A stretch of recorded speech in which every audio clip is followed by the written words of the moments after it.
Hey, this is Andrew. In this video, we're going to take a look at Spanner. Spanner is a relational database. Well, technically, it's NoSQL, but it allows you to use SQL Google flavor or Postgres.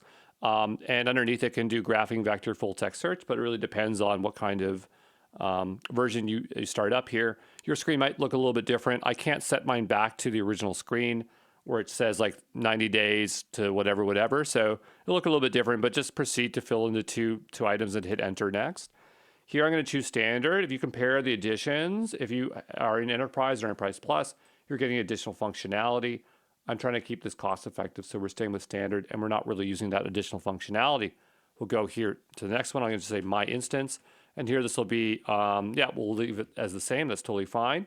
I'm choosing regional. I'm going to launch mine here in Toronto. I'm going to go to the next thing here, continue. I'm choosing one node. I'm turning off backups here. And notice the cost is $1 an hour. If you're not comfortable running this, totally just watch here. But it's not a cheap service because it is a fully managed service.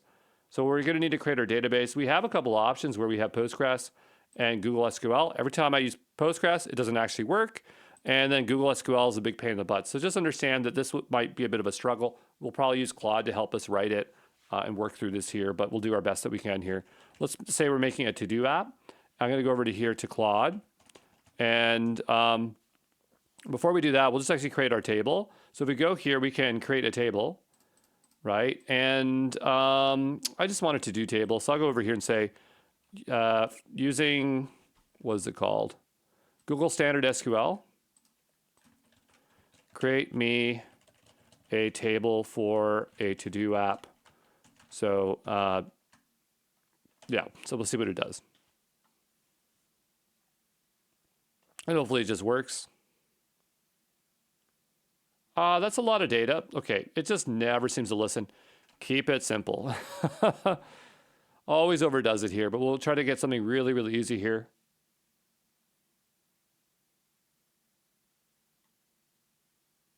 Because we can fill this out, but it'd be a little bit nicer if it just does that. Excellent. I don't know if the timestamp's going to work, but I guess we'll find out as we work through this here. So I'm going to go ahead and copy this and hit enter.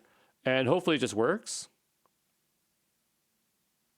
And it's having a problem with the timestamp one. So I think it's because it can't handle the timestamp. So we'll go ahead and we'll just remove this one here. Okay, and then we'll just try this.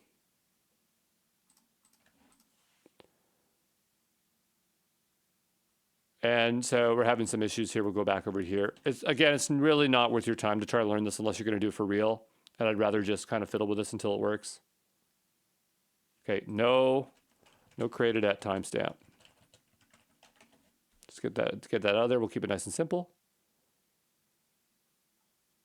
There we go. And we'll try this one more time.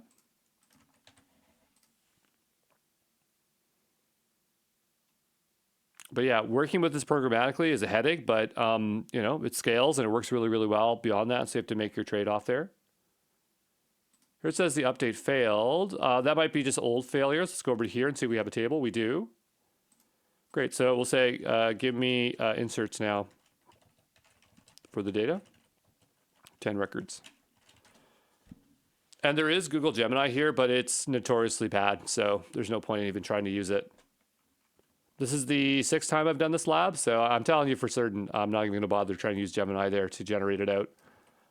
It's nice. It's like a nice idea, but if it doesn't work, it doesn't work, right? So we'll go ahead and do this. And so now we have 10 rows inserted. So the question is, how are we going to connect to our database? This is a little bit different because, with SQL, like a Postgres database or something, you establish a connection. With this, we actually have to use the API or SDK. What I'm going to do is go over to GitHub here. And I'm going to see if we can establish a connection. Well, here's the question, is that if we use Spanner, can we connect to something that is... Can we connect to something that is not within our VPC? Because I feel like, because it's such a robust service, it probably have some restrictions on how we can connect to it. But just give me a moment, okay?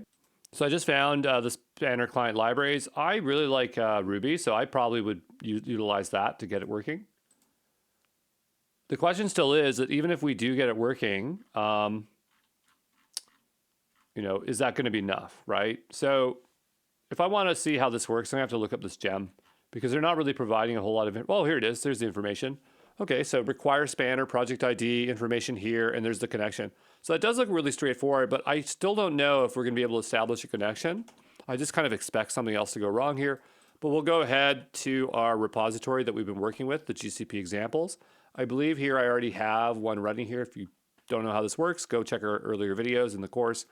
I mentioned them multiple times. So we're going to go ahead and open up. Oops, I don't want this opening in Visual Studio. I opened up the wrong tab here. I meant to open this up in the browser. And so this is going to open up GitHub Codespaces. We will connect to Google using gcloud auth login once this is here.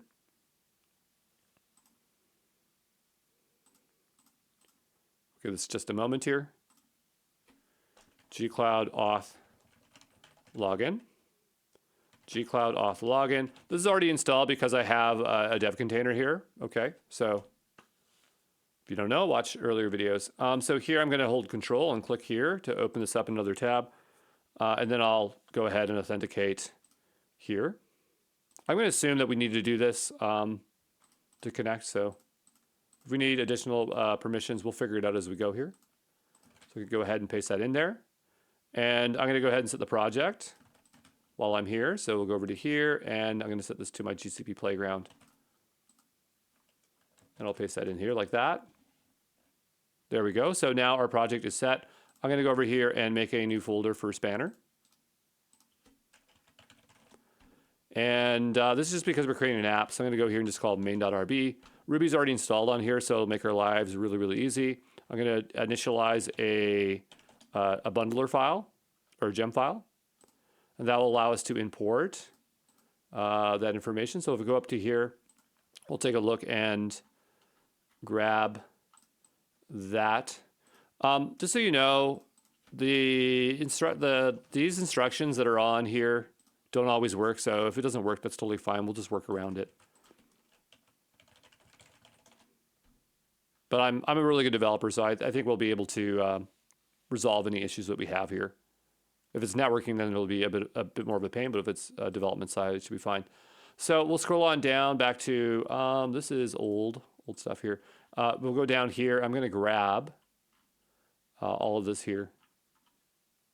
I don't think we need to do application default login, but we'll see what happens.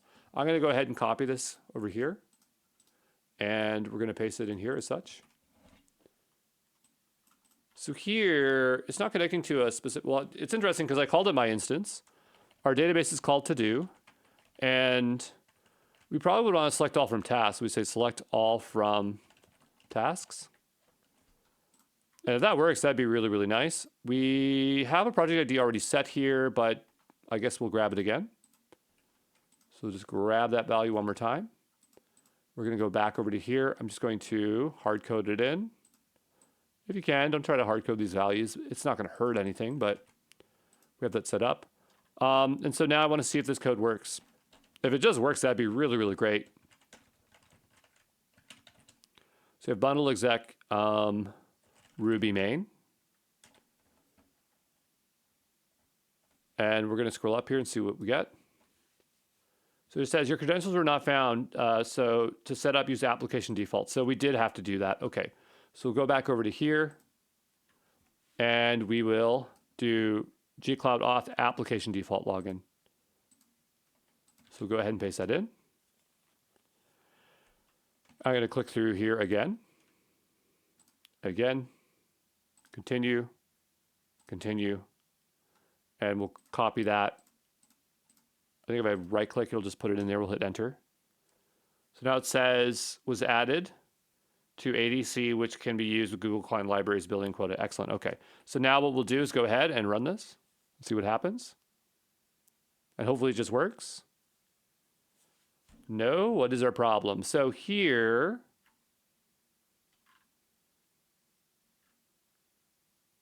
table not found called tasks. Let's go back over there and make sure we even have a table called that.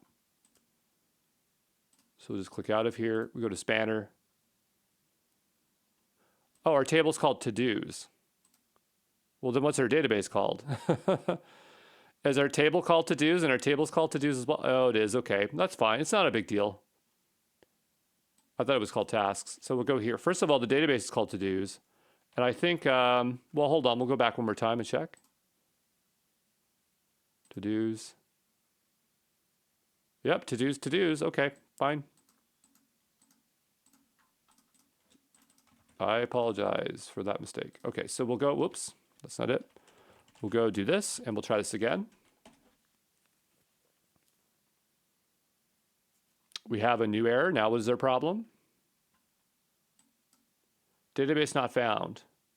So instances, my instance, etc. Let's go back and take a look to our overview. Our database is called to-dos. Our instance is called my instance. Oh, the database name is to-do. Okay, so the table is to-dos and the database is to-do. That's so darn confusing. That's my fault though, of course. We'll go ahead and try this one more time.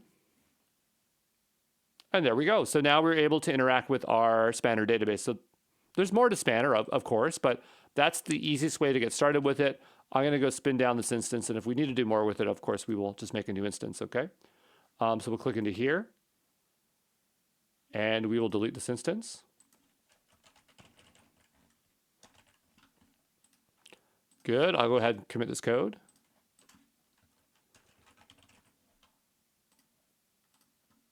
And I'll see you in the next one. Ciao.